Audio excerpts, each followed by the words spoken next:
How is it going, everyone? I want to take you guys through some updates on Clair Obscur Expedition 33, coming off the heels of it winning Game of the Year and a bunch of other awards at the Game Awards, and it has seen a significant spike in sales and concurrent players on Steam. It's some data I like to look at, so we'll talk all about that. By the way, if you do want a physical copy of the game, the special editions are now available to order over on Amazon and GameStop. I do want to give you guys a heads up on that. The GameStop edition in particular is the one that I think is over time gonna be the one to appreciate, and I have some input as to why that is. We'll go over that in a little bit. But first of all, Expedition 33, coming off the heels of winning Game of the Year, has seen a significant spike in sales and concurrent players. This has happened since the Game Awards have concluded, and prior to the Game Awards, the game was sitting at around 15 to 17,000 concurrent players on Steam.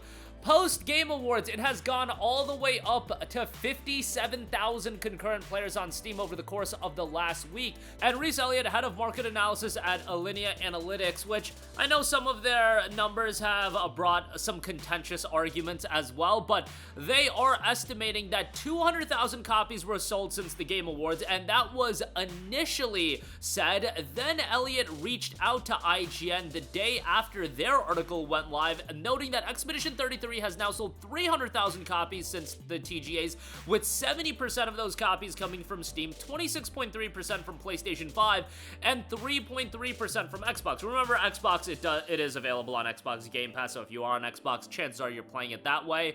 Alinea estimates around 80,000 new players picked up the game via Game Pass. Elliott has also noted that France is Expedition 33's third biggest market after the US and China, accounting for 7% of the audience on Steam and 11% on PlayStation 5, which he says is far above average for the space.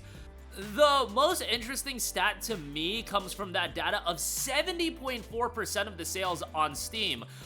Expedition 33 to me is very much a console-esque experience in the sense of it being a single-player RPG inspired by Japanese RPGs. Usually, you would line that more so up with consoles. Now, I don't know if that data is taking into account physical copies sold, because now physical collector's editions are available. However, even though I appreciate things like the Expedition 33 Mirror Edition available on Amazon and the Lumiere Edition at GameStop, I would have to think that that is still a drop in the bucket to the overall digital sales of the game, especially when those collector's editions are more expensive. I would imagine that the bulk of the sales are coming digitally, and that kind of shows how much Steam has grown over the past few years. There's a significant amount of people playing games on Steam, and some games will do incredibly well on Steam, and some games are still very much console-esque experiences. I think true JRPGs, like games like the Tales of games, Final Fantasy, etc., those games still predominantly perform the best on PlayStation 5, but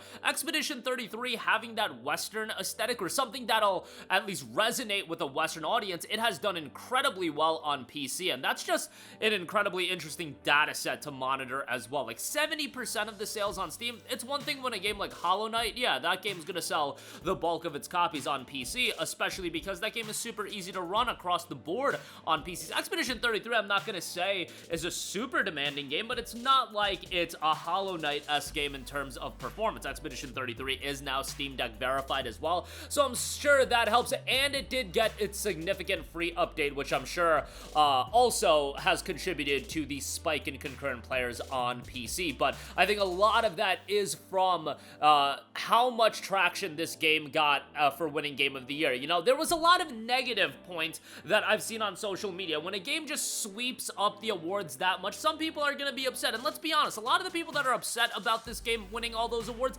haven't even played the game. I would argue that a lot of those people haven't played the game. However, there are certainly people that have played the game and have their issues with this game, and you know what? At the end of the day, it's an opinion. That's why with the Game Awards, it is obvious that if you win Game of the Year, it can absolutely elevate a game's notoriety, but how each individual person feels Guys, I really think you have to put less stock into the Game Awards. At the end of the day, everybody has different tastes on what they like in gaming. I think it's absolutely egregious that a game like 100 Line Last Defense Academy was not nominated for Best Narrative, but you had games like Ghost of Yotei, which I don't think that game had a bad narrative, but Yotei, Silent Hill F, and even Expedition 33 get nominated for Best Narrative, which, you know, I can understand those games getting a nomination. I cannot understand those games getting a nomination over 100 Line Last Defense Academy, because from a narrative standpoint, that is one of the most ambitious games from a story standpoint that I've ever played, and it not even being nominated, to me, is a joke. But that is just to me. At some point, I have to realize, dude, at the end of the day, nobody can absolutely play every single game that comes out. It's just humanly impossible, and also be of the mindset to properly assess every game that comes out relative to all of the other games that have come out, it being a sequel or not, and how it compares to other games. It's just impossible for most people to do something like that. And yeah, I'll give my opinion online, but at the end of the day,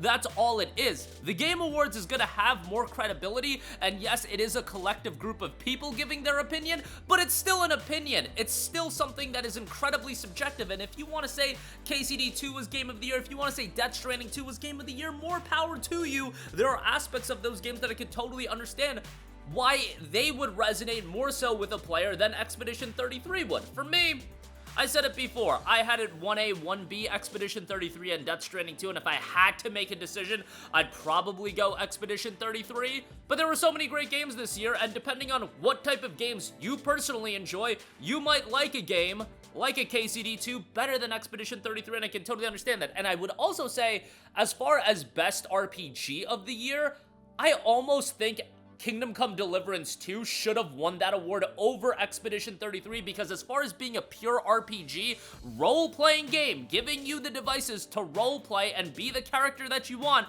KCD 2 does that better than Expedition 33, but then I get the optics of Expedition 33 winning Game of the Year and then KCD 2 winning Best RPG of the Year. That would just be a train wreck in its own right, and everybody would be complaining about that. I get why they didn't do that, but then that calls into question the subcategory system entirely. But again, I'm rambling on something I just told you guys you shouldn't care all too much about. So doesn't that make me a little bit hypocritical? I'm just throwing my opinion out there. I do also want to note with Expedition 33, like I said, those collector's editions are coming in stock now. I personally got my Mirror Edition from Amazon in stock. Love the box. I'm not going to open it. I have a downloadable copy on PlayStation and PC, and I won't be opening up the Mirror Edition. That's something that I got as a collector's item. However, if you were to make a decision, I would probably spend the extra $10 to get the Lumiere edition over at GameStop, and unfortunately, it's actually finally out of stock to order online.